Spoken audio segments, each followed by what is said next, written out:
Kuya Jay, ang lihim ko na ito ay mabigay sala ng aral sa mga katulad ko na nagkasala sa asawa at nagpalunod sa ligaya, na ang akala kong saya ay kapalit pala ay habang buhay na pagdurusa. Itago na lang ninyo ako sa pangalang Len. Lumaki ako dito sa Metro Manila. Dito man ako lumaki, hindi naman ako palalabas ng bahay. At hindi rin ako nakakapunta sa mga pasyalan dito sa Metro Manila. Ang kwento kong ito ay nagsimula nang makilala ko ang lalaking unang nagpatibok ng aking puso, si RJ. Si RJ ay nakilala ko sa pamamagitan ng kapitbahay ko na si Luna na ka-workmate niya, nang sumama sa dito dahil birthday ng mother ni Luna. Ako naman noon ay 18 years old at tumutulong ako sa paghahanda ng pagkain ng mga bisita. Aksidente kaming nagkabanggaan sa kusina. Sa paghahanap ni RJ ng kubeta, ako naman ay may dalang juice para dalhin sana sa kanila, ngunit nasagi niya ito. Agad-agad naman nagsorry sa akin si RJ at tinulungan akong pulutin at walisin ang nabasag na baso. Ako naman ay hindi nakakibo dahil natapon sa polo ni RJ ang juice at hindi ko rin talaga siya nakita, kaya nagsorry din ako sa kanya. Habang nililigpit namin ang natapon ay tinanong niya ang pangalan ko at doon ko rin nalaman na Ronaldo ang pangalan niya, o RJ na lang sabi niya. Sa totoo lang hindi naman siya gwapo, pero ang ganda ng mga ngiti niya at ang mata niya parang kang inaakit kapag tinitingnan ka, sabay pa ng isang maliit na dimple sa kaliwang pisngi. Hindi na rin ako nakapag-aral ng kolehiyo. After ko kasi lumambit ng high school, tumutulong na ako sa mga kapatid ko at sa nanay ko dahil maaga kaming naulila sa ama. 7 years old pa lang ako noon nang atakihin sa puso si Papa. Kaya simula noon sina kuya na panganay namin ang nagtatrabaho sa amin. Ang sumunod ko naman na kuya ay hindi rin nakapagtapos ng high school dahil mas pinili niya ng mga lakal o magtulak ng kariton para maghanap ng mga bakal at bote para lang may makain kami. Si mama naman ay naglalabada kung kani-kanino at saan-saan. Pero kulang pa rin yon dahil ang ate ko na pangatlo sa amin ay gustong-gusto talaga mag-aral. Kaya nagsusumikap siya para makatapos. Ako naman ang bunso ay nagtutulong din minsan kapag may mga handaan sa kapitbahay. Kahit paano, inaabutan naman ako. Yun lang aming ikinabubuhay. Ngunit na makakilala ko si RJ, kahit paano nagbago ang buhay ko.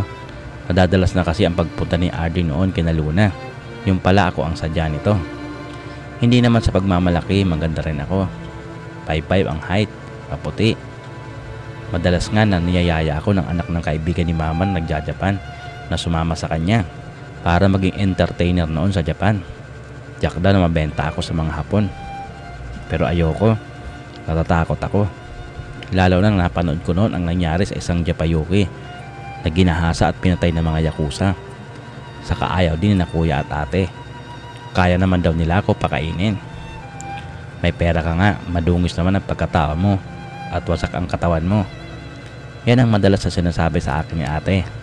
Kaya sabi niya, pagkatapos ko mag-aral, ikaw naman ang pag-aaralin ko. At naniniwala naman ako sa kanila. Dahil kahit mahirap kami, never naman ako nagutom at hindi kumain. Dahil ramdam ko talaga na mahal ako ni na kuya at ate. Nag-umpisa muna kami ni RJ sa pagiging magkaibigan. Madalas siya napunta sa bahay. May dalang pagkain. Minsan kahit ano, soft drinks, chichirya. Tapos nagkikwentuhan kami. Mabilis naman napalagay ang loob ko sa kanya, maging kina kuya. Mabait kasi itong kausap. Si RJ nga pala noon ay 23 years old na. Nagtatrabaho siya bilang accounting clerk. Hindi naman sila mayaman. Hindi rin mahirap. Kaya naman nakatapos din siya ng kurso niya. At first job niya ngayon. Akala nga na Luna at ate ang naliligaw sa akin si RJ. Pupunta lang siya sa bahay. Nakikipagkwentuhan sa akin. Naging close din niya sina kuya. Dahil mahilig din sa basketball. Kapag may laban ng Hinebra, ay sabay-sabay sila nanonood sa bahay habang nagiinom. Pero si RJ hindi umiinom ng alak. Hindi rin siya naninigarilyo. Ako rin ay parang nagtaka sa kanya. Halos kasi ng lahat ng lalaki sa lugar namin ay manginginom. Kaya minsan napipilit siya mapainom. Kahit isang tagay lang. Nagbibigay kasi siya ng share sa alak, hindi naman siya umiinom. Kaya lang nang minsan napilit mag-inom si RJ na lasing ito. At panay ang suka sa CR namin. Kaya naman ako ay todo alalay sa kanya. Dahil yung damit niya ay nasukahan niya na. Wala man kaming relasyon, pero parang pakiramdam ko ay meron na. Hindi ko alam pero kusang gumagalaw ang katawan ko para alain siya at nag-aalala ako sa kanya dahil nagpantal ang kanyang katawan dahil sa tama ng alak. Yung boyfriend mo mahina pa na, tukso sa akin ni kuya. Hindi ko siya boyfriend, kuya. Hindi nga naliligaw sa akin, sabi ko. Noong gabing iyon ay doon na namin pinatulog si Arjo sa bahay. Katabi niya sina kuya doon sa kwarto. Pero mga 5 AM pa lang ng umaga ay nagising na ito. At gising na rin ako noon. Kaya niyaya ko siya magkape. Pero ayaw niya at uuwi na daw siya. At panay ang sorry sa akin sa nangyari. At babawi daw siya sa susunod. Sabay paalam na aalis na. Ako naman nawala na ang pag-aalala sa kanya. Dahil okay na siya. Hindi siya katulad kagabi na hindi siya makausap at panay ang suka. Mahigit 1 buwan din siyang hindi nagpunta sa bahay. Kaya nagtatanong ako kay Luna kung kumusta naman siya. Okay naman daw. Pumapasok naman. Sinabi ko rin kay Luna na tanongin kung bakit hindi siya napupunta sa bahay. Subalit nang bumalik siya, tuwang-tuwa ako. May dala kasiyang regalo para sa birthday ko. Hindi ko talaga makakalimutan yon. Ang dala niya ay cellphone, na noong panahon na yun ay masyado pang mahal. At iilan pa lamang ang may cellphone. Hindi man mamahalin, pero nagpasalamat na rin ako sa Nokia 3310 na binigay niya, na noon ay may halagang mahigit 5,000 pa. May kasama pang card na 300 load. Nang makita ko nga ito, labis ang tuwa ko at napayakap ako sa kanya. Thank you ha. Matagal ko na talaga gusto magkaroon nito. At ang cellphone nga na iyon ang naging dahilan para maging kami ni RJ. Dahil simula noon, lagi niya ako tinetext, umaga, tanghali, sa hapon, sa gabi, na nagpapakilig naman sa akin. Lalo nang tawagan niya ako at sabihin na matagal niya na ako mahal. Sa unang pagkikita pa lang daw namin sa kusina noon, noong nagkabanggaan kami. Siyempre ako naman medyo pakipot kunyari. Wala muna ako sinagot sa kanya. Pero sa patuloy na ganun ang nangyayari, hindi ko man sa sinagot pero parang nagkakaunawaan na kami. At noong December 24, 2002 nga, hanggang sa ngayon ay hindi ko makakalimutan nang sumama ako kay RJ sa kanyang inuupahang apartment. Dahil sa edad ko na 19, yun ang unang pagkakataon na may lumapat na labi sa labi ko at makakita ng buong pagkatao ko. Kuya Jay, noong araw na yun ay walang salita na lumalabas sa bibig namin. Pero ang katawan namin ay kusang gumagalaw para iparamdam namin sa isa't isa ang pagmamahal. May nangyari nga sa amin ni RJ at doon ko nga naramdaman ang totoong pagmamahal ni RJ sa akin. At simula ng araw na yon ay parang nasa alapaap lagi ang pakiramdam ko. Bago ako matulog, kukumustahin niya ako. Sasabihan ng I love you, thank you, at dumating ka sa buhay ko. Ikaw ang nagkumpleto ng pagkatao ko. Yan ang madalas na sinasabi sa akin ni RJ. Broken family kasi sila. Nagkahiwalay ang kanyang mga magulang na sumama daw sa ibang lalaki ang kanyang ina. Hindi raw kinaya ng kanyang ama ang sakit ng iwanan sila ng kanilang ina. Kaya nalulok ito sa alak at maging sila magkakapatid ay napabayaan na. Kaya lumaki daw sila sa lolo at lola dahil madalas daw nalasing ang kanilang ama. Yun din daw ang dahilan kung bakit hindi siya umiinom ng alak dahil natatakot siya kapag lasing ang kanilang ama. At ipinangako niya sa sarili niya na hindi niya gagayahin ang kanyang ina. Magmamahal daw siya ng tapat at totoo sa isang tao lang. At habang buhay niya itong gagawin. At hindi niya iiwanan ang pamilya, gaya ng ginawa ng kanyang ina. At ako daw yung tao na yon. Ako ang babaeng mamahalin niya hanggang sa huling sandali ng kanyang buhay. Yan ang pinangako ni RJ sa akin noon, na nagpapakilig naman ng gusto sa akin. Pero sa ngayon kapag naalala ko ito ang labis na nagpapaluha at sobra-sobrang pagsisisi sa nagawa ko. Makalipas lamang 1 taon, nagpaalam na kami kina kuya na magpapakasal kami ni RJ. Gusto kasi ni RJ na bago ako mabuntis ay kasal na kami. Mabilis naman naayos sa mga papilis namin para sa kasal. Wala naman kaming naging problema noon. Nagpakasal nga kami sa civil ni RJ noong December 20, 2003 at masayang masaya rin ako sa nangyari. Umalis na rin si RJ doon sa apartment na inuupahan niya dahil may mga kasama siya doon na ka-work niya at nangupahan kami malapit lang din sa bahay namin. Noong una ay masaya ang pagkasama namin pero habang tumatagal ay parang naboboring ako. Ako lang kasi ang naiiwan sa inuupahan namin kapag pumapasok si RJ. Minsan overtime pa, kaya gabi na dumarating. Napansin naman ng asawa ko na malungkot ako, kaya tinanong niya ako. Sinabi ko naman na naiinip kasi ako dito. Gusto ko sana magtrabaho para naman matulungan kita sa gastusin. Niyaya kasi ako ng friend ko na mag-apply na sales lady, sabi ko sa asawa ko. Pansin ko rin na hirap kami sa budget dahil sa bayad sa renta ng bahay at si RJ lang ang kumakayod, kaya napipilitan siya na mag-overtime. Sinagot naman ako ng asawa ko na ikaw ang bahala, kailan ka ba mag-a-apply? Ano ba mga kailangan mo para matulungan kita, sabi niya. Kukuha muna ako ng requirements, tapos kapag okay na, mag-a-apply kami sa mall. Binigyan naman ako ng asawa ko ng pera para gastusin sa pag-a-apply ko. Madali naman ako natanggap sa department store sa isang mall sa Maynila. Sa umpisa mahirap kasi nakatayo ako maghapon. Tapos kahit gutom ka na, hindi ka makakain kapag hindi oras ng break time mo. Nag-adjust talaga ako ng gusto. Pero kalauna nakasanayan ko na rin at naging masaya ako na pumapasok. Nagkaroon na din ako ng mga kaibigan. Akala nga nila dalaga pa ako. Marami kasi mga lalaki nagpaparinig sa akin at nagtatangka na manligaw. Pero sinasabi ko na may asawa na ako. Pero ayaw nila maniwala. Sumasama rin kasi ako sa mga katrabaho ko kapag may pupuntahan sila na birthday o kaya outing o kaya usapan na magiinuman lang. Pinapayagan naman ako ni RJ. Basta wag daw ako magpapalasing. Sa kailangan uuwi ako o kaya susunduin niya ako. Kaya ang nangyayari minsan tinetext ko ang asawa ko kapag mga 11 PM na. Minsan 1 AM. Sinusundo naman niya ako at nakikilala din niya ang mga kasama ko sa work. Kaya napalagay din ang loob niya. Nakikita rin kasi niya na masaya ako sa trabaho ko. Naging open din ako sa kanya sa mga nanliligaw sa akin. Sinabi ko sa kanya na hindi sila naniniwala na may asawa na ako. Maganda ka kasi, saka magaling ka magdala ng damit. Siyempre, proud naman ako sa mga naririnig ko.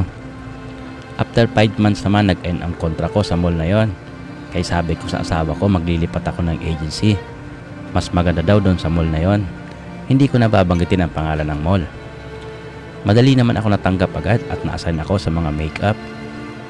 At dito ko nakilala ang aking kasama na sales lady din na si Sahara. Madali kami nagkasundo ni Sahara. Madaldal kasi siya at masaya kasama. May pagkabastos din ang kanyang bunganga. At kapag may gwapo na dumadaan sa amin ay kinikilig talaga siya. Kinikwento rin niya ang mga ginagawa nila ng boyfriend niya kapag nagmo-motel sila. Ako naman nakikinig lang sa kanya. Parang gusto ko rin subukan ang mga ginagawa nila. Sobrang sarap daw kasi sabi niya. Alam mo Len, sabihin mo sa asawa mo na subukan ninyo o kaya mag-check-in kayo sa motel para kahit magsisigaw ka, kayong dalawa lang sa loob ng kwarto. Dagdag pa ni Sahara. Kaya naman naiingganyo tuloy ako sa mga kwento niya. Kaya naman minsan sinusubukan ko na gawin sa asawa ko ang mga tinuturo ni Sahara para daw lalo mabaliw sa akin ang lalaki. Effective naman kapag ginagawa ko sa asawa ko. Minsan nga nagtataka ang asawa ko. Nahihiya naman ako na sabihin na turo sa akin ni Sahara yon. Kaya sinasabi ko na lang na namimiss ko siya. Minsan na lang kasi namin nagagawa yon. Lalo pareho kami may trabaho. At pagdating ng gabi pagod na kami pareho. Kaya naman kapag day off ako ay sinusulit ko talaga ito. Dahil nga sa mga kwento ni Sahara sa akin ay parang na-addict tuloy ako sa sex. Minsan nga may time na naligo ako ng gusto, nagbabango at handa talaga ako sa laban dahil day off naman ng asawa ko kinabukasan. Bago kami matulog ay nihaya ko ang asawa ko. Ngunit sa unang pagkakataon ay tinanggan ako ng asawa ko at sinabi niya na bukas na lang at pagod siya. Nagtampo talaga ako sa asawa ko ng oras na yon. Mainit pa naman ang pakaramdam ko at talagang gustong gusto ko nung araw na yon. Kaya naman para matugunan ang nais ko, pumasok ko sa CR namin at ginawa ko ang mga sinasabi ni Sahara sa akin kapag namimiss niya ang boyfriend niya. Isang beses lang kasi sa isang buwan magkita sina Sahara at ang boyfriend nito.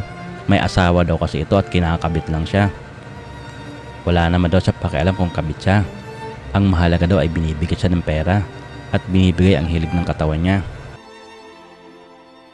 Pagbalik ko ng kwarto ay tulog na tulog ang asawa ko at parang nagigilty ako. Bakit kaya hindi ko makontrol ang katawan ko? Samantalang hindi ko naman dati alam yon. Nagpatuloy lang ang ganong buhay namin. Hindi naman kami nagkukulang sa pinansyal. Madalas nga sa fast food pa kami kumakain. Pero pagdating sa kama ay nakukulangan ako sa asawa ko.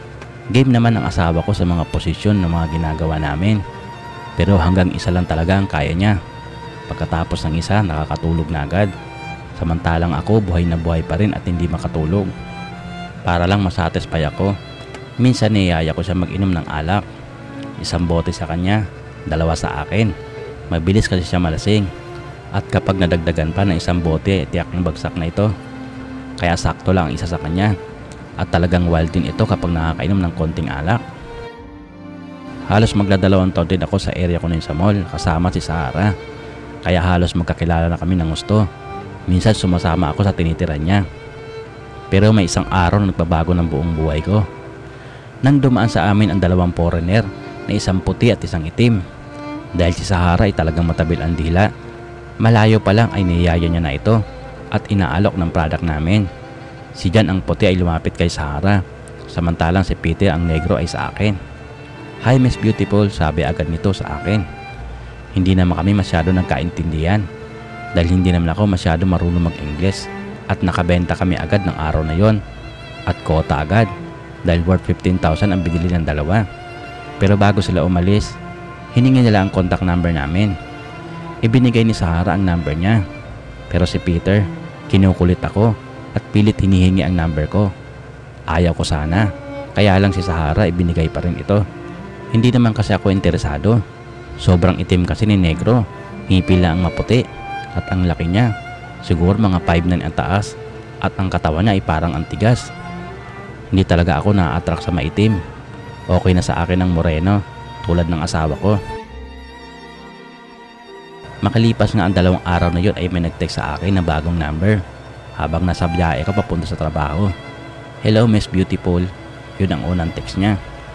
Sumagot naman ako ng "Who you?" Nag-reply pa rin si Peter pero hindi ko na binasa. Hindi rin kasi ako makatext na maayos noon. Masyado kasi siksikan ang MRT na sinasakyan ko. Kaya pagdating ko ng trabaho, sinabi ko agad kay Sahara na nag-text si Peter. Ang malading si Sahara nagtitili agad kasi tinawagan ni daw siya ni Jan kagabi at niyayaya daw siya na kumain sa labas. "Sabihin mo kay Peter sabay na sila. Sabay tayo makipagkita." "Ayoko nga," sabi ko agad. "Tsaka mahal ko ang asawa ko," sabi ko kay Sahara. "Ay naku, bakit mo sasabihin sa asawa mo? Sa kakakain lang naman tayo. Lilibre daw tayo kahit sa ang restaurant na gusto natin." "Basta ayoko," sabi ko. "Tsaka matanda na yon," sabi ko. Lumipas pa nga ang mga araw. Si Sahara ay nakapagkita nga kay Jan. Si Peter naman ay panay pangungumusta sa akin. Kaya sinasabi ko sa kanya na may asawa na ako para tumigil na siya. Kasi makita ng asawa ko ang mga text niya. Panay Miss Beautiful kasi ang sinasabi nito. "I like you, I miss you." Lagi ganyan ang text niya sa akin. Kaya bago ako umuwi ay binubura ko ang mga messages nito. Then alam mo ba na nagyaya si Jan na mag-disco daw tayo? "Sama ka," sasama daw si Peter. Ayoko, sabi ko, baka magalit ang asawa ko. "Magdahilan ka na lang o kaya sabihin mo may okasyon sa amin." Si Sahara talaga maraming alam na palusot. "Kailan ba yun?" tanong ko kay Sahara. "Sa next Saturday pa naman. Kaya may araw ka pa para makahanap ng palusot sa asawa mo para makasama tayo." Ako naman medyo natuwa. Hindi pa rin kasi ako nakakapunta sa mga disco at gusto ko rin subukan. Pag uwi ko ng bahay habang kumakain kami ng hapunan, magpapaalam sana ako kay RJ na pupunta sa Saturday kina Sahara. Dadahilan ko sana na birthday ng pamangkin ni Sahara. Yung kasi ang turo ni Sahara sa akin. Pero naunahan na ako ng asawa ko. Len, sa Saturday pala may company outing kami. Bale 2 days kami doon sa Palawan. Bale sa Friday ng hapon hindi na ako uwi. Aalis na kasi kami ng mga 10 PM ng Friday, sabi ni RJ. "Kung gusto mo doon ka muna matulog sa inyo. Mag-isa ka lang kasi dito, 2 araw ako wala." "Sige, doon muna ako," sabi ko. Lihim ako natuwa. Timing doon sa sinasabi ni Sahara. Pagkatapos namin kumain, tinext ko agad si Sahara. Sinabi ko sa kanya na sasama ako sa disco Saturday. Dumating nga ang Saturday. Excited din ako sa unang pagkataon na makakagala ako sa gabi na walang sundo. Pagdating nga ng 8 PM, sinundo kami ni Jan tsaka ni Peter. May dala silang sasakyan. Si Jan ang driver at si Peter sa likod, magkatabi kami. Si Sahara kasi doon na umupo sa tabi ni Jan. Medyo nahiya pa ako ng konti kay Peter, pero nang tumagal laging kampante naman ako habang nasa biyahe kami dahil masyado traffic sa EDSA. Mabait naman pala ito at gentleman. Hindi rin siya nagtitake advantage sa akin. Kaya napalagay na rin ang loob ko. Medyo nawala rin ang takot ko kapag nakikita ko kasi siya para sa isang sunog na puno. Na kapag ngumingiti, doon ko lang nakikita ang puti sa kanyang ngipin. Doon ko rin nalaman na 42 years old na siya at meron daw siya business dito sa Pilipinas. Medyo napaaga ata pagdating namin sa disco dahil kami pala ang tao. Agad naman kami inasikaso ng waiter at nag-order ng pagkain si Peter para daw kumain muna kami. Wala naman akong ganang kumain kaya nag-umpisa na lang kaming uminom ng beer.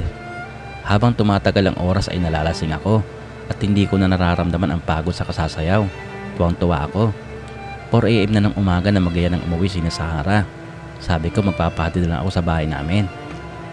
Kaya sumakay na ulit kami sa sasakyan nila. At dahil na sa dami ng nainom kong beer at pagod na rin siguro, nakatulog ako sa sasakyan at napasandal pala ako sa dibdib ni Peter. Akala ko nasa bahay na ako nang ginigising ako ni Peter. Sabay baba ng sasakyan, pero hindi ito ang bahay namin.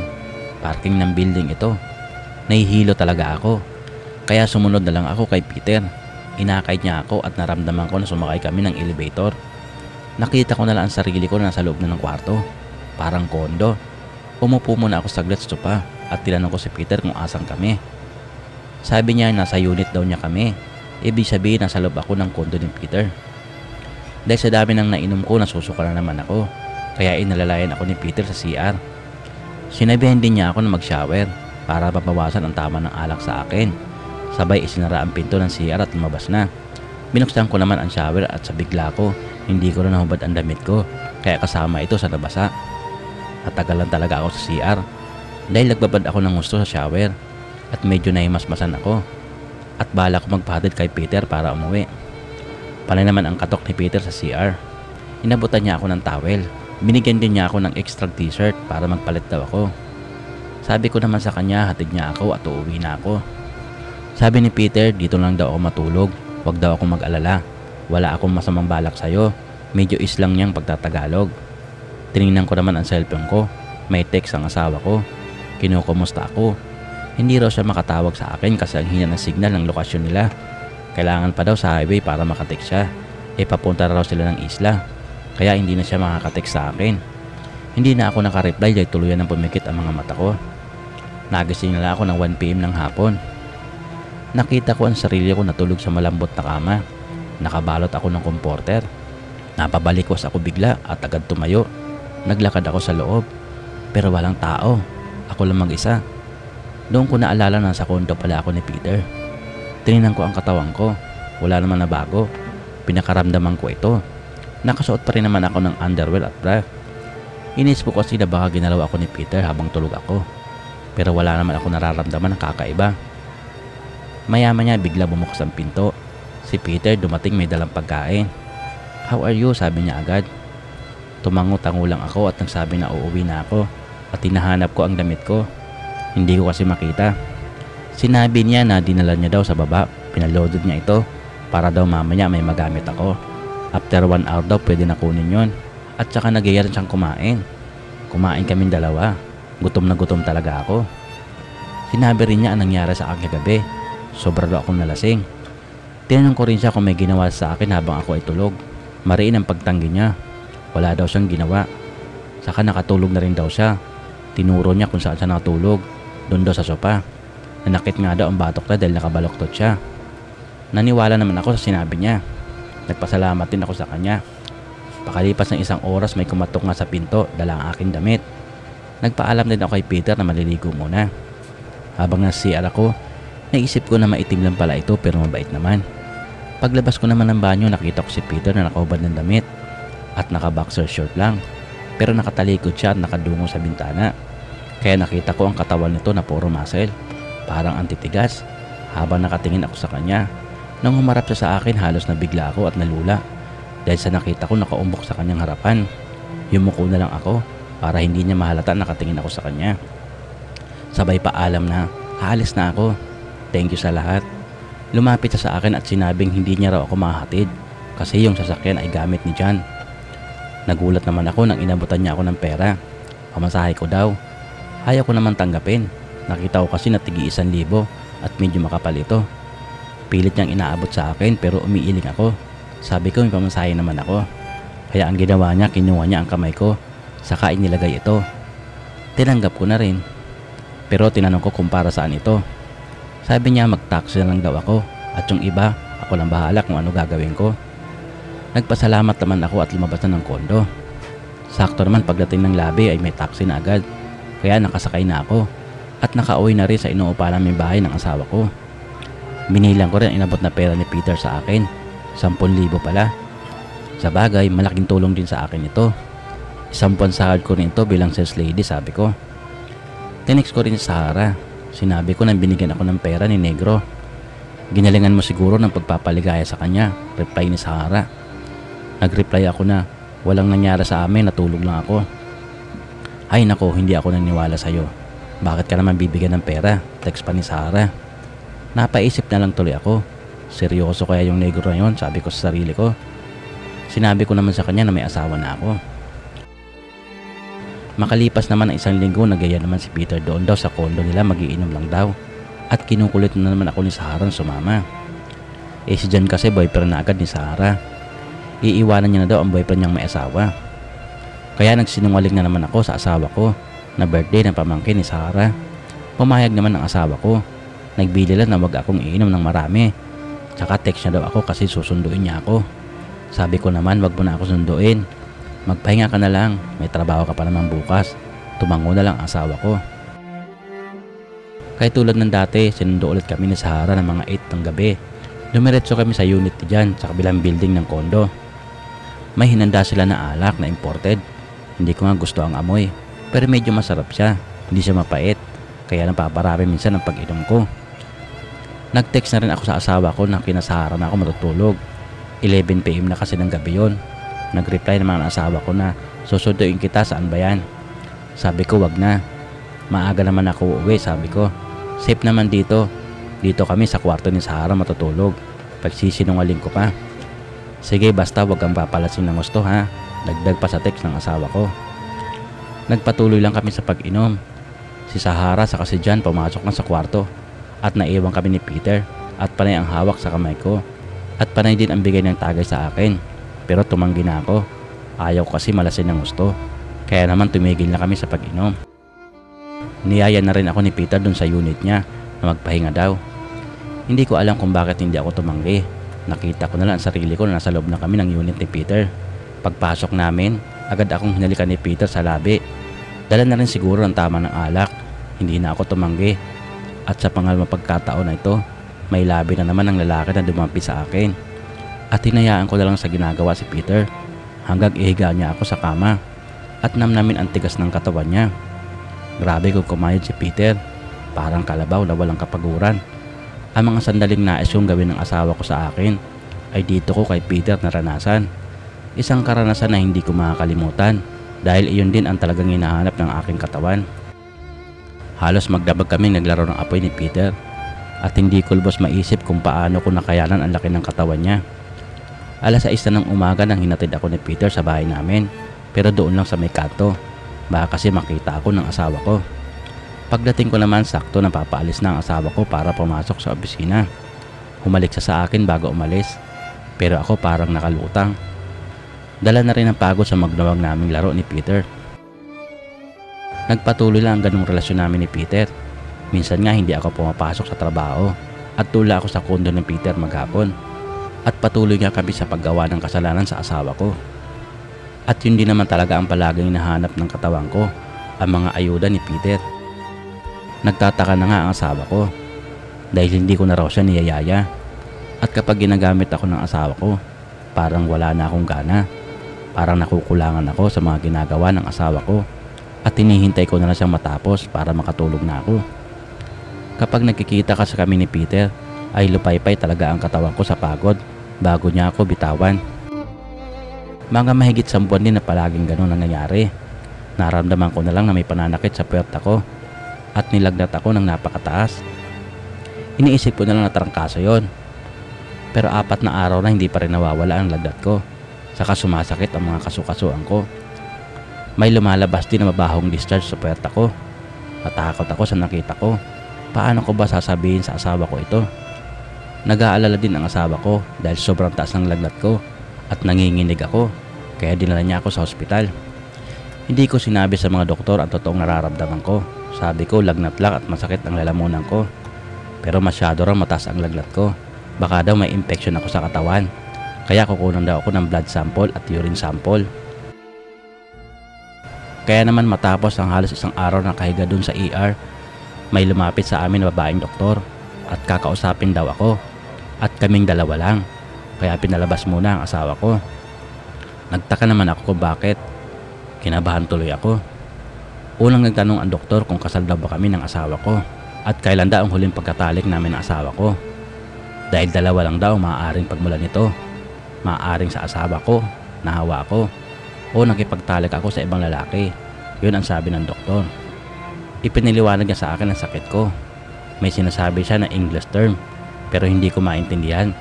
Kaya tinanong ko kung anong ibig sabihin. Ito raw ay nakukuha sa pakikipagtalik sa partner na may sakit nito. Dahil may nana daw ang aking ihi. Kaya tinanong niya ako kung may lumalabas ba na discharge dito. Doon na ako nagsabi ng totoo. Kaya kailangan daw makakuha sila ng sample mula doon para dalhin sa laboratory at malaman kung ano talaga ito. Doon daw nila malalaman kung ito ba ay tulo o iba pang sakit at kung mas malala daw ay baka HIV na maaaring mapunta sa AIDS. Napayak talaga ako ng gusto. Naisip ko agad si Peter. Siya lang naman ang makakahawa sa akin ito. Hindi na ako halos makausap ng doktor dahil sa labis sa pag-iyak ko.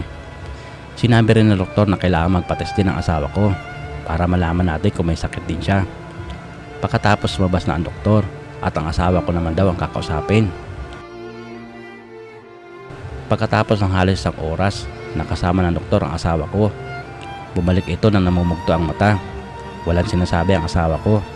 Hinawakan niya lang ang kamay ko. Pero paglabas ng doktor, hinawakan ako ng asawa ko sa mukha at parang susuntukin ako sa galit. Pabulong niyang sinabi sa akin na paano mo nagawa sa akin ito. May pagkukulang ba ako? Kung meron man, bakit hindi mo sinabi sa akin? Pigil na pigil sa pag-iyak ng asawa ko. Sorry na lang nasabi ko.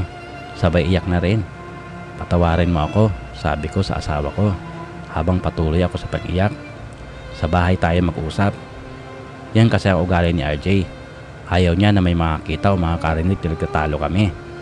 Hindi ko talaga alam ang sasabihin ko sa asawa ko. Dirindiri ako sa sarili ko at hiyang-hiya ako sa kanya. Habang nasa biyahe kami pauwi, wala kaming ibigan hanggang pagdating ng bahay. Pagdating ng bahay, una niyang tinanong sa akin, saan ako nagkulang? Pinabayaan ba kita? Inutil ba ako? Utu-utu ba ako? At naniwala ako sa mga kasinungalingan mo?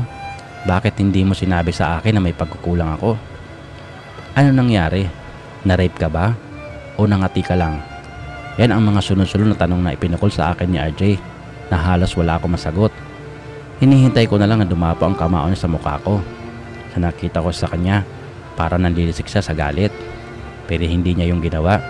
Bagkus pinagsusuntok niya ang pader namin hanggang sa magdugo ang kami nito habang umiiyak ito. Nang matapos ito sa pag-iyak, bumalik ito sa akin at nagtanong, mahal mo ba ako? Doon na ako nakasagot, mahal na mahal kita. Sorry, natukso lang ako. Nalasing ako. Hindi ko akalain na hindi niya na pinatapos sa mga sasabihin ko. Tinakpan niya ang bibig ko at sabay yakap sa akin ng higpit. Sabay nating labanan ito. Pagsubok lang ito. May pangako tayo sa isa't isa, di ba? Tumango na lang ako, nagsorry pa rin. At niyakap ko rin siya. Noong nangyayari na nalaman ko na nagkasakit ako, pinuntahan ko rin sa condo si Peter. Pero wala na siya doon. Bumalik na daw sa bansa nila. Tinanong ko rin si Jan dahil kaibigan niya ito. Ngunit sabi niya, doon niya lang din daw nakilala si Jan sa condo. Hindi ko na rin siya makontak. Nagpatuloy naman ang pagkasama namin ni RJ. At bumalik kami sa dati naming pagkasama na parang walang nangyari. At pinatawad ako ng asawa ko. Umalis naman na ako sa trabaho ko at kinalimutan ko na rin si Sahara na naging dahilan ng pagkakatokso ko. Nagpatuloy naman ang gamutan namin ni RJ. Ngunit dahil siya na lang nagtatrabaho, medyo nagipit na kami. Dahil hindi lang simpleng sakit pa lang nakuha ko sa pagtataksil ko sa asawa ko. At ang masakit nito, Nahawa ko pa ang asawa ko. Araw-araw habang nakikita ko si RJ ay patuloy akong nakukonsensya. Lagi niya rin akong pinapaalalahanan na inumin ko ang gamot ko. Pero si RJ madalas may sakit. Minsan masama ang pakiramdam. Kaya minsan hindi siya nakakapasok. At patuloy ito sa pagpayat. Sinabi ko naman sa kanya na balik kami sa doktor. Baka epekto lang ng gamot niya ito. Pero lagi ang sagot niya ay okay siya. Kaya niya daw ito. Basta lagi niyang sinasabi ito sa akin na mahal niya raw ako at mananatili ito sa kanyang puso magpakailanman.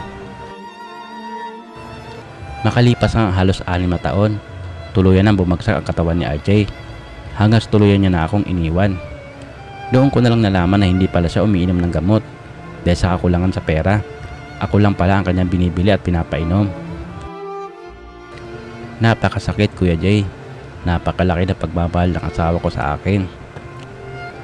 Hanggang sa huling sandali ng buhay niya, habang nakaratay siya, wala man salita na lumalabas sa bibig niya. Nakita ko ang sinasabi nito habang hawak niya ang kamay ko. I love you, I love you, I love you. Yan ang huling bigkas ng salita ni RJ. Sa ngayon nagpapatuloy ako sa buhay na hindi ko alam kung hanggang kailan. Minsan nga naisip ko na tuluyan ng sumama kay RJ at wakasan na ang buhay ko. Pero dahil sa suporta at pagmamahal ng magulang ko at mga kapatid ko, ay nananatili ako malakas.